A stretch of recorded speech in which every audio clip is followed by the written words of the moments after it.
শুভ সকাল বন্ধুরা, কেমন আছো তোমরা সবাই? আশা করি সবাই খুব ভালো আর সুস্থ আছো। আমিও ভালোই আছি। আজকে বুধবার আর এখন বাজে সকাল 6:30। উঠেছি 6:15-তে আমি। তো চলো ভিডিওটা এখান থেকেই শুরু করলাম, দেখতে থাকো তোমরা, আশা করি তোমাদের ভালো লাগবে।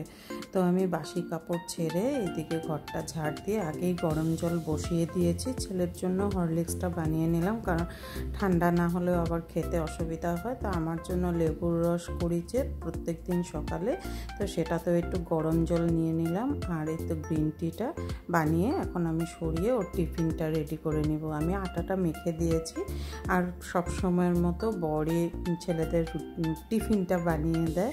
টিফিনটা আমাকে বানাতে দেয় না, আমি সমস্ত রেডি করে দিই, ও টিফিনটা ওই বানায়। তো ওই তো এগ রোল বানিয়ে দিল ছেলের টিফিনে। তো ছেলেকে 7:30টার সময় স্কুলে পাঠিয়ে আমরাও চা নিয়ে বসেছি। আর ঠিক 7:30টার সময় প্রত্যেক দিন বড় ছেলে ফোন করে, সকাল 5টায় একবার ফোন করে আর 7:30টায় একবার ফোন করে। 8টার থেকে ক্লাস, তো তাই 8টার থেকে বিকাল 5টা অবধি ওর সাথে আমরা কোনো রকম কন্ট্যাক্ট করতে পারি না। তো 7:30টার সময় যখন ফোন করে তারপর আমি নিশ্চিন্ত। তারপরে এই তো সমস্ত সকালে টুকটাক কাজগুলো করে নিই। আর যাওয়ার আগে ও বারে বারে বলে গেছে, মা আমার পড়ার টেবিলটা না ভাইকে একদম নোংরা করতে দেবে না। তাই আমি ও তো রাত্রে সেখানেই পড়াশোনা করে, আর প্রত্যেক দিন আমি সুন্দর করে ওর রুমটা গুছিয়ে রাখি, যাতে এসে ওর মনটা খারাপ না লাগে যে আমার রুমটা নোংরা হয়ে থাকে। তাই আমি প্রত্যেক দিন আগের মতো আগেও যেরকম আমি পরিষ্কার করে রাখতাম, এখনও ঠিক তেমনি আমি ওর পড়ার টেবিল তারপর রুমটা সুন্দর করে গুছিয়ে রাখি। আর রুমটাতে আসলেই আমার একদম বুকটা ভারী হয়ে আসে, মন টনগুলো একদম খারাপ হয়ে যায়। পড়ার টেবিলে সারাদিন বসে থাকতো না, এই যে কত বকা খেয়েছে সারাদিন পড়ার টেবিলে বসে থাকতো যে। তো সমস্ত কাজ করে এসে স্নান করে নিলাম, পুজো দিব। আর এসে গেছি ফুল তুলতে। বর বলে আমি ফুলটা এনে দেবো নাকি, কিন্তু আমার ফুল তোলার সময় সব গাছগুলো দেখি যে মনটাও ভালো হয়ে যায়। তো আমি কী কী হয়েছে গাছে তোমাদেরকে দেখাচ্ছি, দাঁড়াও আগে আমি ফুলটা তুলে নিই। তো এই যে দেখো, এই গাছটার মধ্যে না প্রচুর মরিচ হয়েছে, বোঝা যাচ্ছে না কারণ মরিচগুলোও সবুজ, পাতাগুলোও সবুজ। এখানে কিন্তু প্রচুর মরিচ হয়েছে, বেশ কয়েকটা আসার পর আমরা খেয়েছিও। আর এখানে দেখলাম পেঁপে হয়েছে, যাওয়ার সময় আমরা কড়ি দেখে গেছিলাম, পেঁপেগুলো বেশ বড় হয়েছে পেঁপেগুলো। আর এই গাছটাতেও অনেক মরিচ ধরেছে, তো এখান থেকেও আমরা আসার পর অনেক মরিচ খেয়েছি। আর এই লেবু গাছটার থেকে 2টা লেবু খাওয়া হয়েছে, আর বাকিগুলো একটু বড় হলে খাবো। আর অনেক দিন পর আজকে আমি ভিডিও করছি, কারণ অনেক মনটা ভালো লাগছিল না ছেলের জন্য।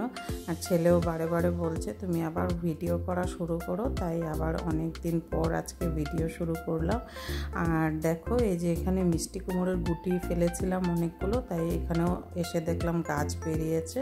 আর ওই গাছটাতে না প্রচুর মরিচের কলি এসেছে। তো যাই আগে পুজোটাও সেরে নেই, তারপর এক জায়গায় আবার যাওয়ার আছে, বরের সাথে একটু দরকারেই যাব। অনেক দিন পর আজকে বের হলাম নিজে। তো এই তো এসে তারপর আবার রান্নাবান্না করব। কেন জানি এখন কোথাও যেতেও ইচ্ছা করে না, শুধু ঘরে থাকি আর কাজ করি আর টাইমটা পার করি আর কি। তো এই যে দেখো, আমি এসে গেছি, এসে রান্নাটা বসিয়ে দিয়েছি। যাওয়ার আগে আমি সবজিটা কেটে গেছিলাম, তো আস্তে আস্তে প্রায় তখন 1টা বাজে। তো এখানে বাদাম ভাজা আর নারকেল কুচি দিয়ে করব হলো চাল কুমড়োর ঘন্ট। তো সেটা আগে বসিয়ে দিয়েছি, তারপর ওইদিকে ভাতও বসানো হয়ে গেছে। খেতে খেতে 2টা 2:30টা বাজেই আমাদের, ততক্ষণে আমার রান্নাও হয়ে যাবে।